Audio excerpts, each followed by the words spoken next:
Olá, queridos e queridas alunos, eu sou o professor Assir de Matos e junto com a minha estagiária Lívia Tellini Furlan, nós estamos fazendo hoje uma retrospectiva, uma análise de algumas questões do exame da OAB.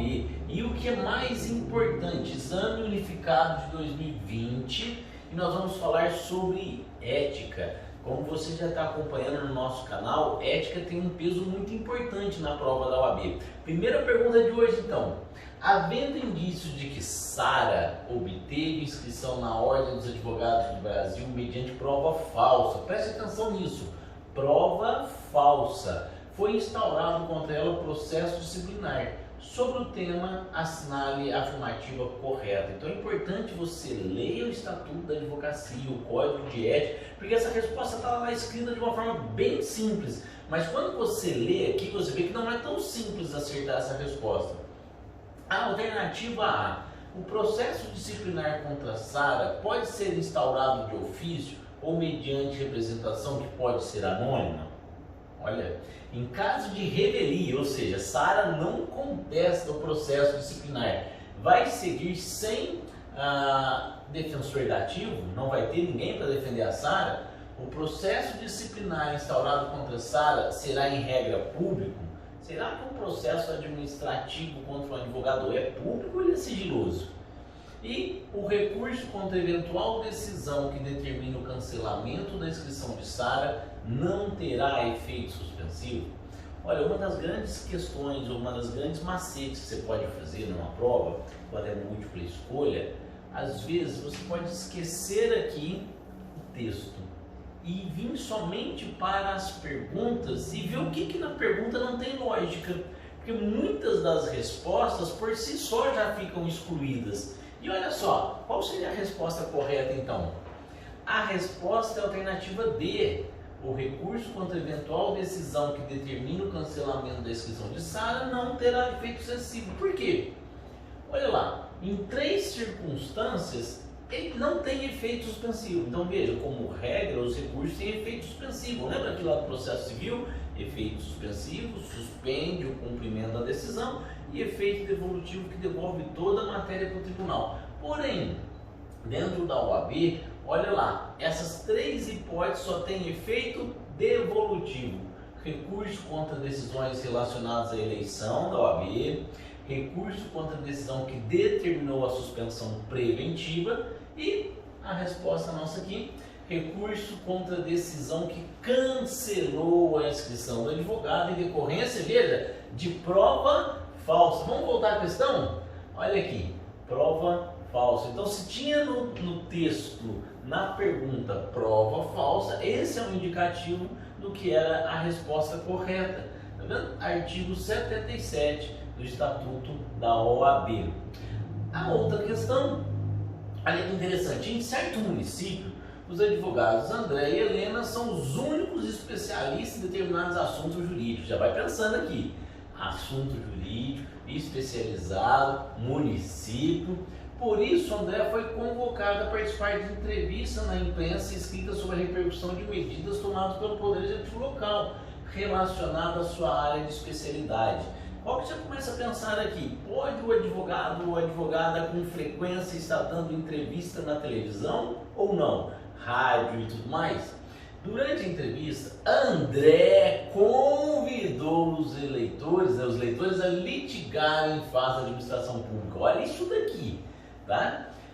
Conclamando a procurarem advogados especializados para julgarem desde logo as demandas que considerava tecnicamente viável, cabível. Então veja, André, especialista, aproveita uma reportagem e instiga as pessoas a entrarem com ação contra a administração pública, bem como a procurar um quê? Um advogado especialista. Quem era o advogado especialista no município? André e Helena. Porém, quando indagado sobre o meio de contrato do seu escritório para os leitores, André disse que por obrigação ética não poderia divulgá-los por meio daquele meio. Por sua vez, a advogada Helena, indignada com as mesmas medidas tomadas pelo Executivo, procurou um programa de rádio oferecendo uma reportagem sobre o assunto. No programa, veja, Helena manifestou de forma técnica, indicativa e geral evitando sensacionalismo. Então vejam, duas condutas diferentes. Considerando as situações narradas e o disposto no Código de Disciplina da OAB, assinale a alternativa correta. Difícil essa questão, né? Duas pessoas, dois sócios com especialidade, um programa de rádio, um programa de televisão, um estimula, o outro não. Vamos lá. André e Helena agiram de forma ética, observando as normas previstas no Código de Disciplina da OAB? Será? Veja, André e Helena, os dois. Nenhum dos dois advogados agiu de forma ética, tendo ambos inobservado as normas previstas no Código de Ética e Disciplina da OAB? Apenas André agiu de forma ética, observando as normas previstas no Código de Disciplina da OAB? Apenas Helena agiu de forma ética, observando as normas previstas no Código de Ética e Disciplina da OAB? Ou seja, colocaram os dois no problema, duas situações diferentes. E você? Qual resposta você daria se estivesse respondendo a sua prova agora? Olha aqui a resposta correta, alternativa B, né? Nenhum dos dois advogados agiu de forma ética. E você pode pensar no seguinte, por que nenhum dos dois agiu de forma ética? Olha lá, artigo 33, o advogado deve abster-se. Não é que ele não pode. Então, quando você estiver prestando a sua prova da OAB, se te perguntar alguma coisa relacionada à publicidade, à propaganda, à rádio, TV, olha só, ele pode responder, mas não com habitualidade sobre matéria jurídica no meio de comunicação, com o intuito de promover-se profissionalmente. Olha só, o que o Estatuto da OAB, ele não proíbe o advogado de estar na rádio, na televisão, mas ele proíbe, ele veda que isso seja de tal forma habitual que isso traga ou faça com que o advogado seja considerado como melhor do que os outros. Isso é uma forma de captação de cliente, é isso que a OAB não quer. Também não pode, olha, debater em qualquer veio de divulgação causa sobre o seu patrocínio ou patrocínio de colega. Então, cuidado, advogado, quando você for falar de algum caso específico, e vira e mexe, advogado é chamado para falar sobre algum caso que deu repercussão, sugiro sempre, né, e aqui é para prova, você não falar do caso em si. Fala, olha, hipoteticamente, dentro do direito, a gente não conhece aqui o processo, então nós não vamos falar desse processo específico, para você não cair nessa aqui. Abordar tema de modo a comprometer a dignidade da profissão e da instituição que o congrega. Veja que é uma norma extremamente aberta, né? E divulgar ou deixar que seja divulgada a lista de clientes e demandas. E olha só, insinuar para reportagem declarações públicas, ou seja, ali o caso os dois agiram com infração ética, um porque estimulou, e veja, e o outro, a Helena, ela procurou a rádio para poder dar a entrevista. Embora ela foi ética e tudo mais, ela usou do mecanismo, por ela ser especialista, usou dessa especialidade, usou desse fato, não revelou o nome, não revelou o endereço escritório, revelou o telefone, mas ela procurou, olha aqui. Cadê a Helena? E resignada com as mesmas medidas tomadas pelo executivo, procurou um programa de rádio oferecendo-os para uma reportagem sobre o assunto. No programa manifestou de forma técnica, veja, educativa e geral, evitando o sensacionalismo. Dá a impressão que a Helena não fez nenhuma infração ética, não é? Quando você lê aqui, você compara com o outro que foi, estimulou, mas o outro não passou endereço, passou telefone, nem nada, o André. A Helena, por sua vez, foi técnica, foi ética, não estimulou a entrar com a ação, mas veja, mas ela procurou a rádio para poder fazer a divulgação da matéria. Feito? E então a resposta, a alternativa B, está lá no artigo 33. E aí, dando sequência à próxima questão. O advogado Fernando, pergunta interessante essa daqui, caiu no exame da OAB. O advogado Fernando foi contratado por Flávio para defendê-lo extrajudicialmente, ou seja, não tem processo, tá? É uma atuação fora, em vista de pendência de inquérito em face de um cliente. O contrato celebrado foi assinado em 10 de 3 de 2015, não prevista data de vencimento. Então, olha, marca essa data lá, 10 de 3 de 2015, não tinha vencimento. Em 10 de 3 de 2017, ou seja, 2 anos depois, foi concluída a atuação de Fernando. Então o advogado acabou o processo, foi homologado o arquivamento do inquérito junto ao Conselho Superior do Ministério Público. Como o cliente não tinha pago, o advogado em 10 de 3 de 2008 notificou oficialmente seu cliente, Flávio, pois este ainda não havia adimplido os valores relativos aos honorários contratuais. A ação de cobrança de honorários a ser proposta por Fernando prescreve em... E aí? 5 anos contado 10 de 3 de 2017? O que são 10 de 3? Quando concluiu o inquérito. 3 anos contado 10 de 3 de 2018? Quando ele foi notificado para pagar. 5 anos contado 10 de 3 de 2015? Foi quando iniciou a contratação? Ou em 3 anos contado 10 de 3 de 2015? Quando? Então veja, quando iniciou a contratação. Então nós temos aqui prazo de 3 anos e 5 anos. Regra geral. Prazo para cobrança de honorários é de 5 anos. Então, se você já lembrar isso, 5 anos, você já exclui aqui a alternativa B e D. Fica, portanto, a gente saber se é a alternativa A ou se é a alternativa C. E aí?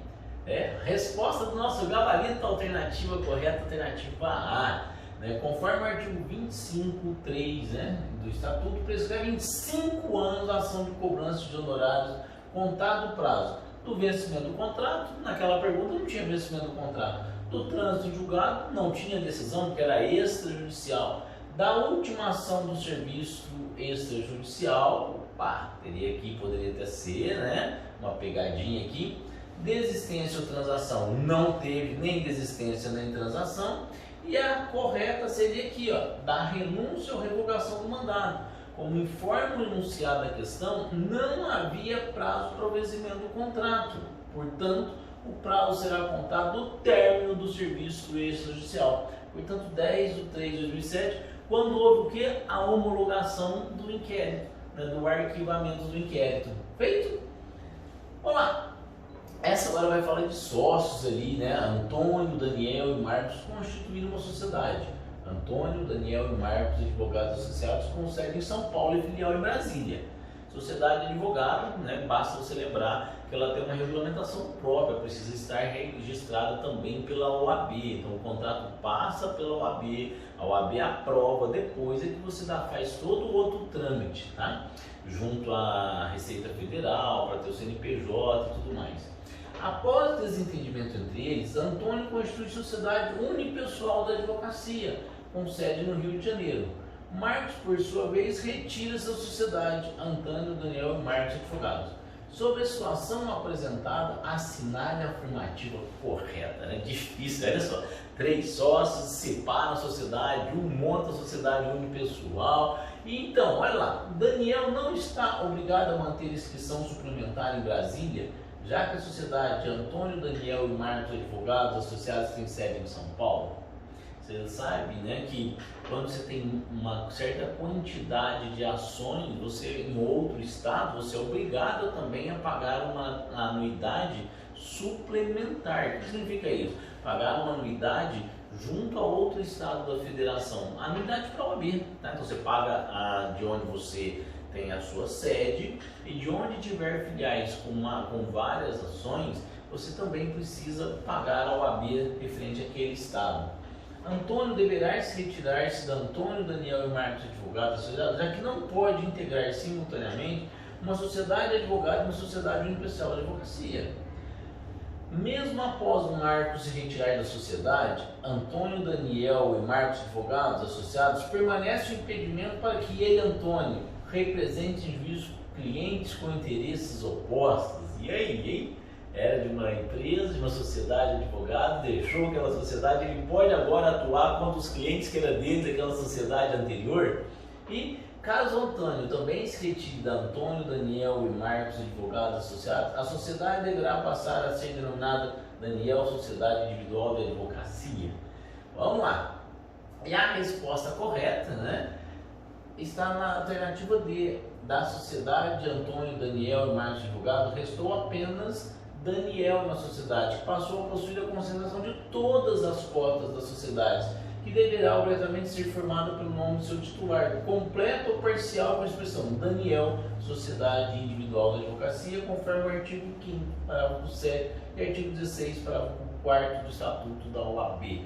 Pergunta bem complexa essa, né? Então, olha, artigo 15, parágrafo 7. A sociedade oficial de advogado pode resultar da concentração por um advogado das cotas de uma sociedade de advogado, independente das razões que motivaram tal concentração. 3 sócios, 2 saíram, o que continuou com a sociedade, então, unipessoal, né? E o artigo 16. A denominação da sociedade unipessoal da advocacia deve ser obrigatoriamente formada pelo nome do seu titular, completo ou parcial com a expressão Sociedade Individual de Advocacia.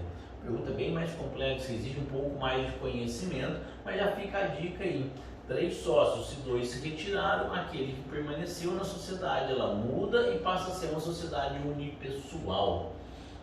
E aí eu já quero que quando você passar na OAB, né, seu escritório vai ter um renome internacional. Imagina isso, aí você ganhou um espaço e você já tem um destaque internacional. E aí você considera expandir as suas operações iniciando atividades no Brasil. Olha a pergunta aqui. Então, um grande escritório internacional quer atuar no Brasil, tá?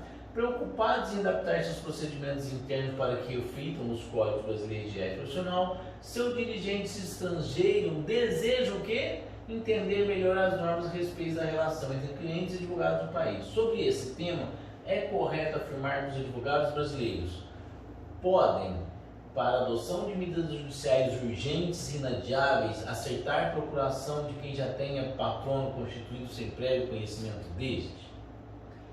Na alternativa B, deverão considerar sua própria opinião a respeito da culpa do acusado ao assumir defesa criminal?